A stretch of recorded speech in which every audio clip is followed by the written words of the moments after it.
Baspa supremo Mayawati का India गठबंधन में शामिल न होने का फैसला बसपा के वजूद को खत्म कर देगा। लखनऊ से खोजी कैमरा के लिए मुस्तकीम मंसूरी की रिपोर्ट।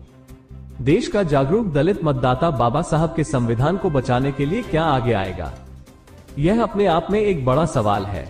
बाबा साहेब भीमराव अंबेडकर के संविधान और मान्यवर काशीराम द्वारा दलित समाज में सत्ता की भूख पैदा करके, जिस तरह मान्यवर काशीराम ने मायावती को उत्तर प्रदेश की सत्ता में 4 बार मुख्यमंत्री बनाकर दलित समाज की आंखों में दलित प्रधानमंत्री के रूप में मायावती के लिए जो सपना संजोया था, उस सपने को साकार होने का समय लोकसभा 2024 में पूरा होने की जो संभावनाएं दलित समाज को दिख रही थी, उन करोड़ों दलितों के सपने को मायावती ने उस वक्त चकनाचूर कर दिया जब जेल जाने के डर से मायावती ने भाजपा और संघ द्वारा बिछाई गई शतरंज का मोहरा बनना स्वीकार करके इंडिया गठबंधन में शामिल होने से इनकार करते हुए अकेले चुनाव लड़ने का ऐलान करके बाबा साहेब के संविधान को बदलने का भाजपा को अवसर प्रदान कर दिया है।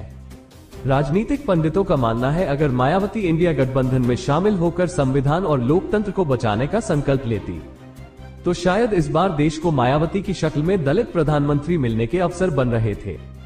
वहीं राजनीति के जानकारों का मानना है कि मायावती की नजरों में ना तो दलितों का सम्मान और ना ही संविधान कोई मायने रखता है। आपको बताते चले, जब तक बसपा की कमान काशीराम के हाथों में रही, दलित समाज बसपा के साथ मजबूती के साथ खड़ा रहा। गौरतलब है, मान्यवर काशीराम की बदौलत बसपा को वर्ष 1993 में 11.12% दलित वोट के सहारे 67 सीटों पर जीत हासिल हुई। वर्ष 1996 में वोट प्रतिशत बढ़ा और 19.64% मतों के सहारे फिर 67 सीटों पर जीत हासिल हुई। वर्ष 2002 में तीसरी बार वोट प्रतिशत बढ़कर 23.06% हुआ और 98 सीटों पर जीत हासिल हुई। इस प्रकार दलित समाज में तेजी से बढ़ती सत्ता की भूख ने वर्ष 2007 में 30.43% मत देकर पूर्ण बहुमत की सरकार के लिए 206 विधायकों को जिताकर चौथी बार मायावती को उत्तर प्रदेश जैसे बड़े राज्य का मुख्यमंत्री बनाकर सत्ता प्राप्ति में बड़ा योगदान करते हुए मायावती को देश के अगले दलित प्रधानमंत्री के रूप में देखने का सपना संजो लिया।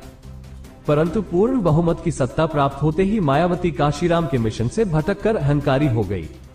वहीं बसपा में सतीश चंद्र मिश्रा के बढ़ते दखल से मायावती ने काशीराम के मिशन के साथियों को एक एक कर बसपा से बाहर करना शुरू कर दिया। परिणाम स्वरूप काशीराम के मिशन के लोगों का बसपा से बाहर होना और सतीश चंद्र मिश्रा का बसपा में बढ़ता हुआ दखल दलित मतदाताओं को मायावती से दूर करने लगा, जिसके नतीजे वर्ष 2012 के चुनाव में देखने को मिले और वोट प्रतिशत घटकर 25.91% हो गया और 206 विधायकों से घटकर बसपा के 80 विधायक ही जीत पाए। वहीं वर्ष 2017 में वोट प्रतिशत और घटकर 22.23 रह गया और विधायकों की संख्या घटकर 19 तक सीमित हो गई। परंतु मायावती लगातार घटते दलित वोटों के प्रतिशत से बेखबर मायावती ईडी सीबीआई के खौफ में आकर भाजपा और संघ की शतरंज का मोहरा बनकर रह गई। काशीराम के मिशन के लोगों का बसपा से निकला जाना और सतीश मिश्रा पर मायावती का निर्भर हो जाना भाजपा को लगातार फायदा पहुंचता रहा, जिसके परिणाम 2022 के विधानसभा चुनाव में देखने को मिला।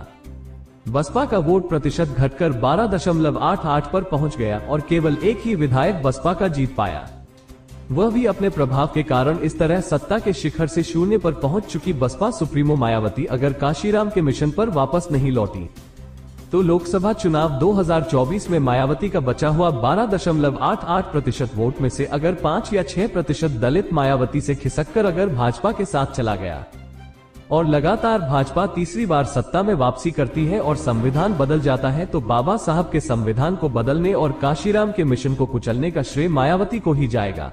2024 लोकसभा चुनाव देश के दलित मतदाताओं, दलित नेताओं के लिए संविधान बचाने की बड़ी चुनौती होगी। अब देखना यह है कि देश का जागरूक दलित मतदाता बाबा साहब के संविधान को बचाने के लिए आगे आएगा। यह अपने आप में एक बड़ा सवाल है।